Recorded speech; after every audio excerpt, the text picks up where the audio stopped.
সবাইকে উল্টো রথের প্রীতি ও শুভেচ্ছা। আজকে অনেকটাই ভিড় ছিল রথের মেলায়। এই যে সেকেন্ড রথের যে একটা ক্লিপ, এটা আজকের ক্লিপ না, এটা ছিল গত রথের ক্লিপ। আজকে আমার যেতে অনেকটাই দেরি হয়ে যায়, তার কারণে আজকে একটাও ক্লিপ নেওয়া হলো না আমার। এই যে একটা ছোট্ট রথ আমার বাড়ির পাশেরই, এটা অনেকটাই সুন্দর ছিল। আমরা সবাই দাঁড়িয়েছিলাম প্রভুকে প্রণাম করার জন্য। এটা অনেকটাই সুন্দর ছিল এই রথটা। তারপর আমার ঠাম্মি প্রণাম করে নিলেন প্রভুকে, প্রসাদ নিয়ে আমিও প্রণাম করে নিলাম। তারপর রেডি হলাম।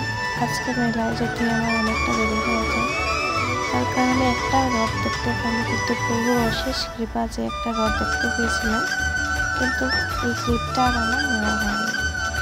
তারপর চলে এলাম মেলা দেখতে। আজকে মেলায় রকমারি জিনিস উঠেছিল, অনেক ভালো লাগছিল মেলাটা দেখে। তারপর আমিও কিছু জিনিসপত্র কিনলাম। তারপর মেলা দেখতে দেখতে অনেকটাই দেরি হয়ে যায়, যার কারণে আজকে আর একটা ভালো ক্লিপ নেওয়া হলো না, আপনাদের সাথে শেয়ারও করতে পারলাম না। এটাই ছিল আজকের ব্লগ। ধন্যবাদ।